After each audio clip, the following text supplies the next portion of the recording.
Le printemps, c'est le soleil, les fleurs nouvelles, l'explosion des pollens avec pour conséquence un nez qui coule, se bouche et handicape le quotidien. Bonjour. C'est le cas de ce patient qui s'est enfin décidé à consulter. Vous avez probablement ce qu'on appelle une rhinite allergique, donc une inflammation de toute la muqueuse nasale au contact d'un allergène. Avec le pollen, ça a déclenché pas mal de symptômes et je commence à être gêné en fait au niveau quotidien. Première solution proposée, une technique ancestrale mais terriblement efficace, le lavage de nez. Voilà. J'avais pas de notion qu'un lavage de nez, ça sera vraiment efficace pour ce type de problème, mais là, aujourd'hui, quand j'ai essayé, je pense que c'est quelque chose d'important. Je trouve que c'est facile à faire et c'était avec le gravité que l'eau rentre dans le nez, qui lave le fausse narine et que ça sort par l'autre côté. Et c'est pas désagréable. Quand on a un problème nasal avec beaucoup de sécrétions ou en post-opératoire, on en a vraiment besoin et on l'utilise vraiment au quotidien. Cette douche nasale à base d'eau salée entraîne les impuretés plus efficacement que les dispositifs vendus dans le commerce. Il a été prouvé en fait que le grand avantage de ce dispositif, c'est de faire un lavage de nez avec un grand volume d'eau. Les sprays ne permettent pas en fait de laver les sécrétions et puis de les emporter et de les évacuer de la fosse nasale. Au revoir. Merci. Cette technique s'adresse à tous, des nourrissons aux personnes âgées. Il n'y a aucune contre-indication quand on a des symptômes, donc en période de rhume et après en période de rhinite, d'exposition aux allergènes et les patients qui ont des pathologies sinusiennes chroniques. Opérée des sinus fin 2016, Marie-Pierre vient tous les 6 mois dans ce service. Pour elle, le lavage de nez fait partie du traitement post-opératoire.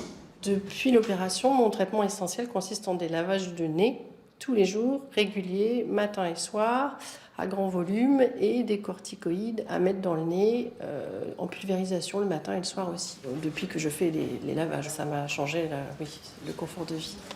Le nez est la barrière naturelle aux microbes, poussières et autres allergènes. Nettoyer sinus et narines est une habitude simple et efficace qui redonne le plaisir de mettre le nez dehors. Alors, le lavage du nez est un traitement médical simple, mais traitement médical à part entière. Bonjour, professeur Ludovic de Gabory. Bonjour. Vous êtes ORL au centre hospitalier de Bordeaux. Le lavage du nez, finalement, c'est simple, c'est un geste simple et naturel, on l'a vu, que beaucoup ignorent. Oui, tout à fait.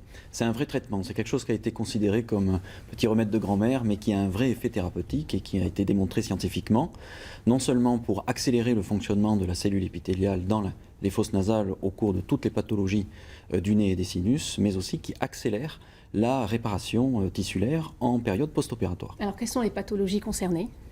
Toutes les pathologies du nez et des sinus sont concernées par des lavages de nez, parce que le nez a deux façons de se défendre. Il se bouche et il sécrète.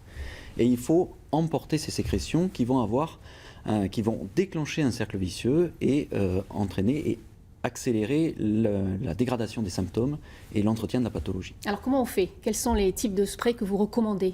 Il y en a beaucoup en pharmacie. Alors, c'est surtout le mode d'administration qu'il faut recommander, c'est-à-dire qu'il faut adapter le volume de lavage au volume de la cavité. Et le volume d'une cavité nasale adulte fait entre 15 et 20 cm3, ce qui n'est pas du tout la même chose chez un enfant de 19 mois où la cavité nasale fait 2 à 3 cm3. Et Donc, ça peut être plus ou moins irritant.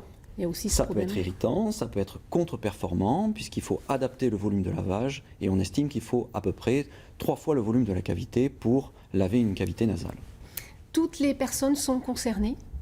Toutes les personnes qui ont des pathologies nasosinusiennes sont concernées, mais aussi les gens qui travaillent dans des milieux empoussiérés, et on pense notamment aux travailleurs du bois, puisqu'on sait que le bois est porteur et vecteur d'un certain nombre de substances qui peuvent déclencher à distance, et notamment au moment de la retraite, des cancers nasosinusiens. Eh bien, il faut laver les fosses nasales lorsqu'il y a effectivement des poussières qui sont respirées pendant toute la journée de travail. Alors, ce n'est pas forcément miraculeux, mais est-ce qu'on peut dire que tout de même, ça permet de faire disparaître les rhumes, de minimiser les allergies, le lavage de nez ?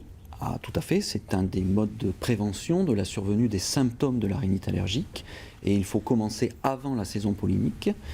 Et c'est très important, d'autant que le diamètre des allergènes est totalement adapté aux capacités de filtration du nez. Par exemple, le diamètre de l'allergène du platane est de 20 micromètres et le nez est fait pour filtrer justement 100% des particules qui font 20 micromètres. Donc c'est particulièrement adapté chez ces gens. Merci beaucoup pour toutes ces précisions, Ludovic de Gabory. Merci à vous.